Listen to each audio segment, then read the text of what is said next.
आज हम श्री शिव महापुराण के विद्वेश्वर संहिता का 17वां भाग पढ़ेंगे। बाकी सारे भाग हमारे चैनल के प्लेलिस्ट में आप वहां जाकर देख सकते हैं। शिव नाम जप तथा भस्म धारण की महिमा, त्रिपुंड्र के देवता और स्थान आदि का प्रतिपादन। ऋषि बोले, महाभाग व्यास शिष्य सूत जी, आपको नमस्कार है।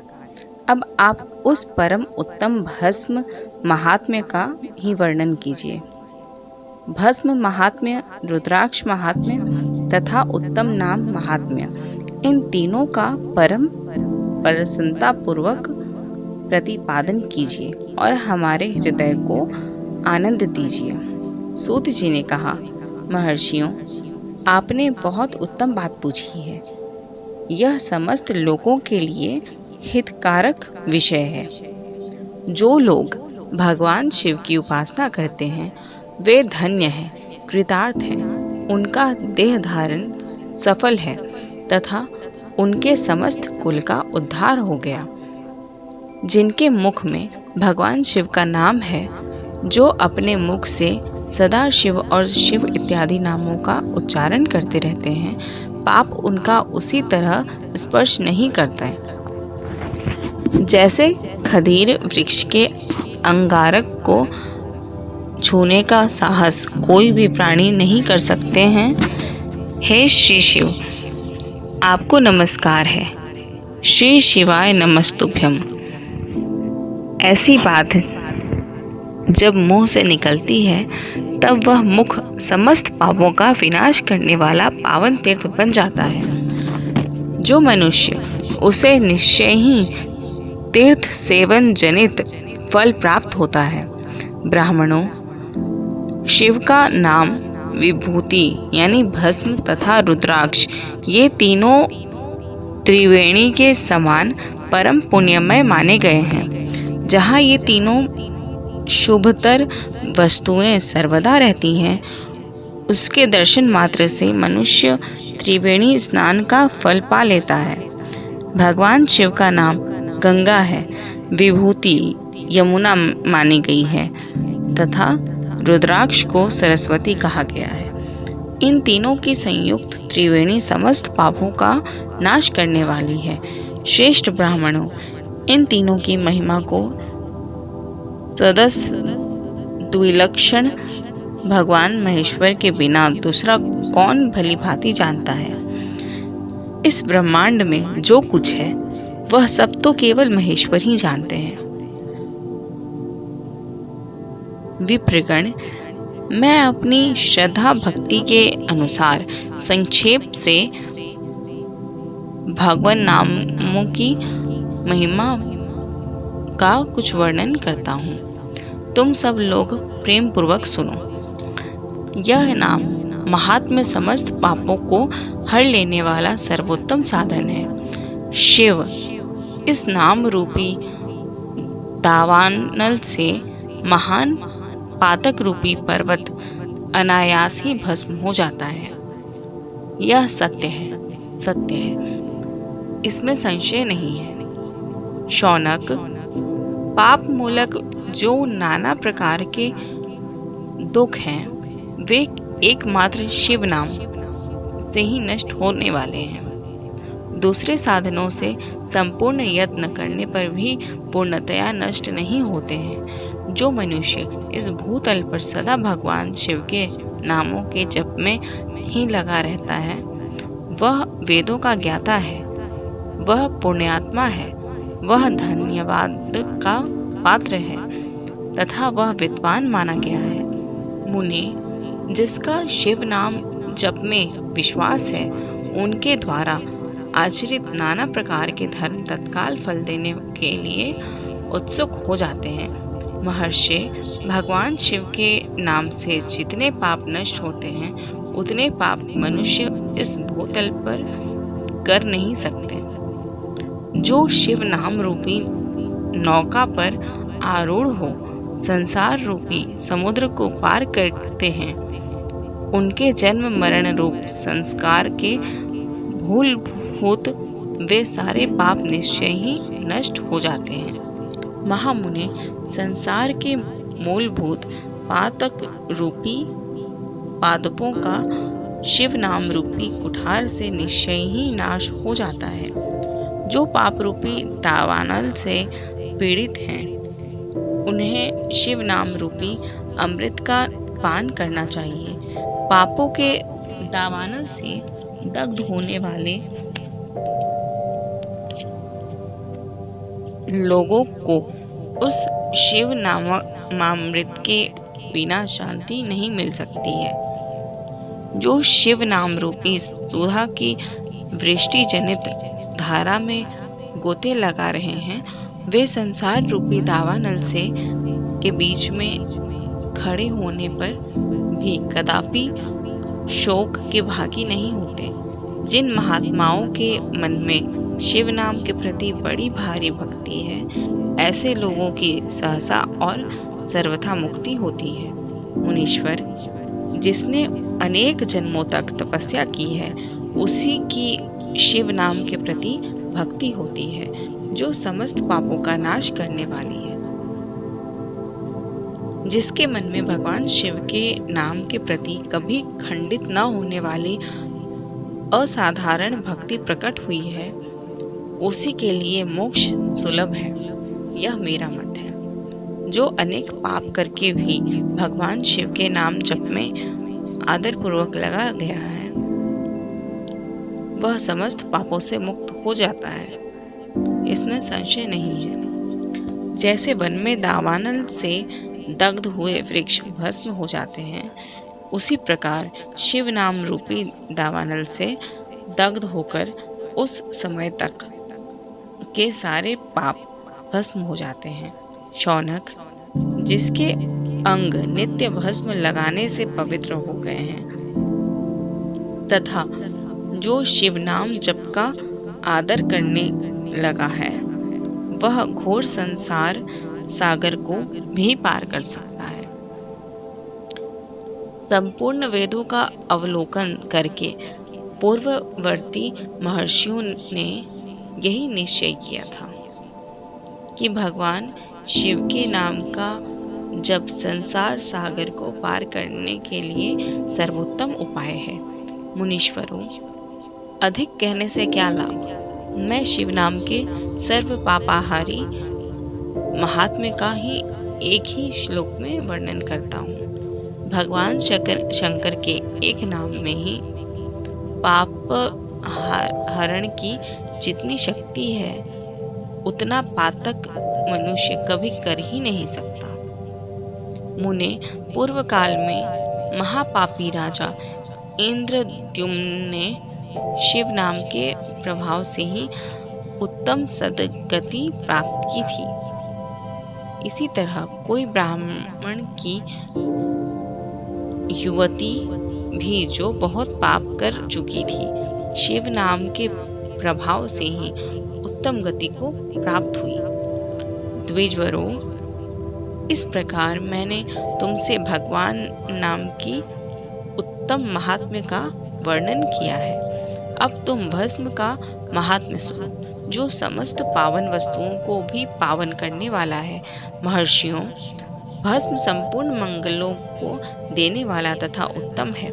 उसके 2 भेद बताए गए हैं, उन भेदों का वर्णन करता हूँ, सावधान होकर सुनो।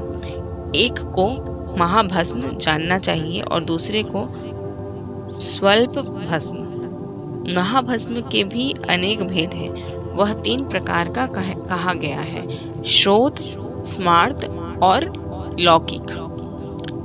स्वल्प भस्म के भी बहुत से भेदों का वर्णन किया गया है। श्रोत और स्मार्त भस्म को केवल द्विजों के ही उपयोग में आने के योग्य कहा गया है। तीसरा जो लौकिक भस्म है, वह अन्य सब लोगों के भी उपयोग में आ सकता है। श्रेष्ठ महर्षियों ने यह बताया है कि द्विजों को वैदिक मंत्र के उच्चारण पूर्वक भस्म धारण करना चाहिए। दूसरे लोगों के लिए बिना मंत्र के ही केवल धारण करने का विधान है। जले हुए गोबर से प्रकट होने वाला भस्म आग्नेय कहलाता है। महामुने, वह भी त्रिपुंड्र का द्रव्य है, ऐसा कहा गया है। अग्निहोत्र से उत्पन्न हुए भस्म का भी मनीषी पुरुषों को संग्रह करना चाहिए। अन्य यज्ञ से प्रकट हुआ भस्म भी त्रिपुंड्र धारण के काम में आ सकता है। जावालोपनिषद में आए हुए अग्नि इत्यादि 7 मंत्रों द्वारा जल मिश्रित भस्म से धूलन, विभिन्न अंगों में मर्दन या लेपन करना चाहिए। महर्षि जाबाली ने जब वर्णों और आश्रमों के लिए मंत्र से या बिना मंत्र के भी आदर पूर्वक भस्म से त्रिपुंड्र लगाने की आवश्यकता बताई है। समस्त अंगों में तजल भस्म को मलना अथवा विभिन्न अंगों में तिरछा त्रिपुंड्र लगाना, इन कार्यों को मोक्षार्थी पुरुष प्रमाद से भी न छोड़े, ऐसा श्रुति का आदेश है। भगवान शिव और विष्णु ने भी तिर्यक त्रिपुंड्र धारण किया है।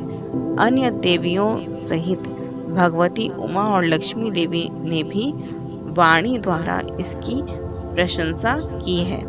ब्राह्मणों, क्षत्रियों, वैश्यों, शूद्रों, वर्ण संकरों तथा जाति भ्रष्ट पुरुषों ने भी उद्धूलन एवं त्रिपुंड्र के रूप में भस्म धारण किया है। इसके पश्चात भस्म धारण तथा त्रिपुंड्र की महिमा एवं विधि बताकर सूत जी फिर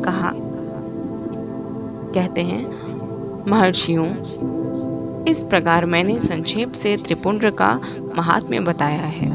यह समस्त प्राणियों के लिए गोपनीय रहस्य है, अतः तुम्हें भी इसे गुप्त ही रखना चाहिए। मुनिवरों, ललाट आदि सभी निर्दिष्ट स्थानों में जो भस्म से 3 तिरछी रेखाएं बताई गई हैं, उन्हीं को विद्वानों ने त्रिपुंड्र कहा है। भौहों के मध्य भाग में, वहां से लेकर जहां तक भौहों का अंत है, उतना बड़ा त्रिपुंड्र ललाट में धारण करना चाहिए। मध्यमा और अनामिका उंगली से 2 रेखाएं करके बीच में अंगुष्ठ द्वारा प्रतिलोम भाव से की गई रेखा त्रिपुंड्र कहलाती है। अथवा बीच की 3 अंगुलियों से भस्म लेकर यत्नपूर्वक भक्ति भाव से ललाट में त्रिपुंड्र धारण करें। त्रिपुंड्र अत्यंत उत्तम तथा भोग और मोक्ष को देने वाला है। त्रिपुंड्र की 3 रेखाओं में से प्रत्येक के 9 देवता हैं, जो सभी अंगों में स्थित हैं। मैं उनका परिचय देता हूँ, सावधान होकर सुने। मुनीश्वरों, प्रणव का प्रथम अक्षर अकार, कारपत्र अग्नि, पृथ्वी धर्म, रजोगुण ऋग्वेद, क्रियाशक्ति प्रातः सवन तथा महादेव, ये त्रिपुंड्र की प्रथम रेखा के 9 देवता हैं। यह बात शिव दीक्षा परायण पुरुषों को अच्छी तरह समझ लेनी चाहिए। प्रणव का दूसरा अक्षर ऊकार, दक्षिणाग्नि आकाश सत्वगुण यजुर्वेद, मध्यम दिन सवन इच्छा शक्ति अंतरात्मा तथा महेश्वर, ये दूसरी रेखा के 9 देवता हैं। प्रणव का तीसरा अक्षर मकार, आहवनीय अग्नि परमात्मा तमोगुण द्युलोक ज्ञान शक्ति सामवे,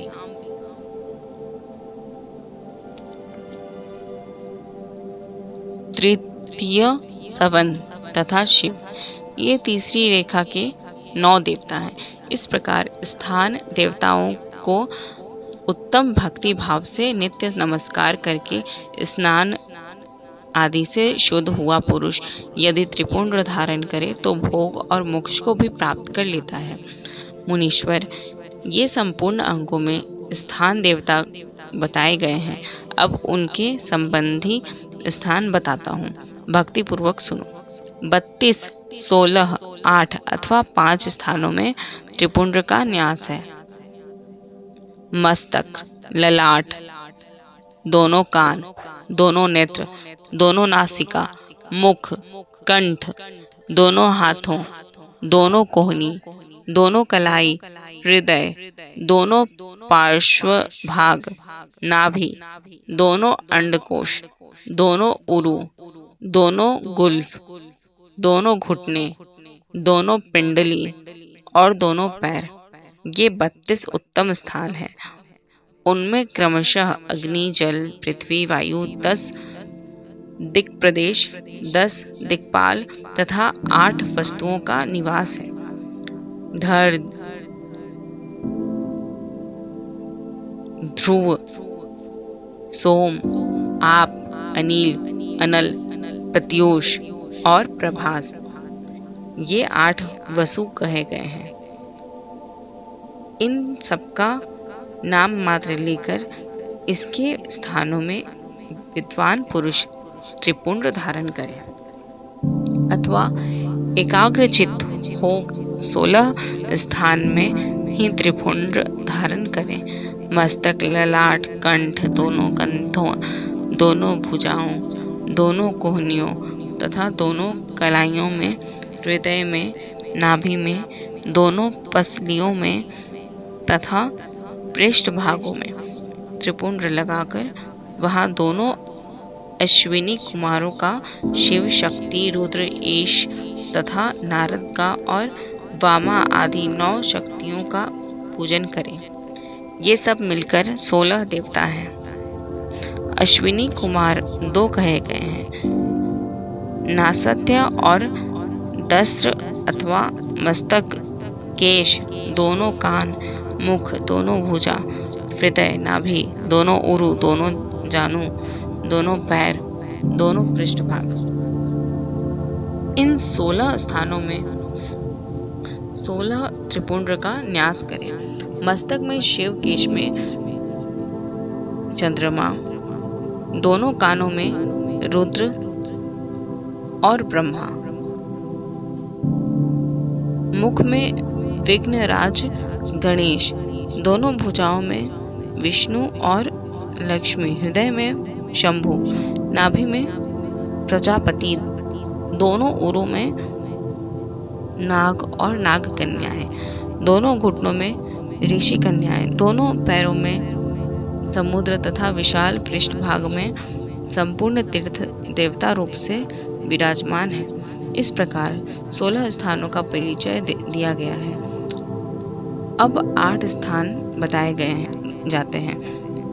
गुण्य स्थान, ललाट, परम उत्तम, कर्ण, युगल, दोनों कंधे, हृदय और नाभि, ये 8 स्थान हैं। उनमें ब्रह्मा तथा सप्त ऋषि, ये 8 देवता बताए गए हैं। मुनीश्वरों, भस्म के स्थान को जानने वाले विद्वानों ने इस तरह 8 स्थानों का परिचय दिया है, अथवा मस्तक, दोनों भुजाएं, हृदय और नाभि, इन 5 स्थानों को भस्म वेत्ता पुरुषों ने भस्म धारण के योग्य बताया है। यथासंभव देश, काल आदि की अपेक्षा रखते हुए उद्धूलन यानी भस्म को अभिमंत्रित करना और जल में मिलाना आदि कार्य करें। यदि उद्धूलन में भी असमर्थ हो तो त्रिपुंड आदि लगाएं।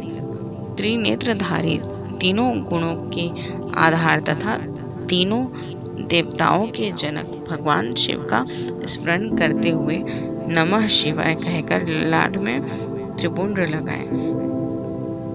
ईशाभ्याम नमः ऐसा कहकर दोनों पार्श्व भागों में त्रिपुंड्र धारण करें। बीजाभ्याम नमः यह बोलकर दोनों कलाइयों में भस्म लगावें। पितृभ्याम नमः कहकर नीचे के अंग में, उमेशाभ्याम नमः कहकर ऊपर के अंग में तथा भीमाय नमः कहकर पीठ में और सिर के पिछले भाग में त्रिपुंड्र लगाना चाहिए।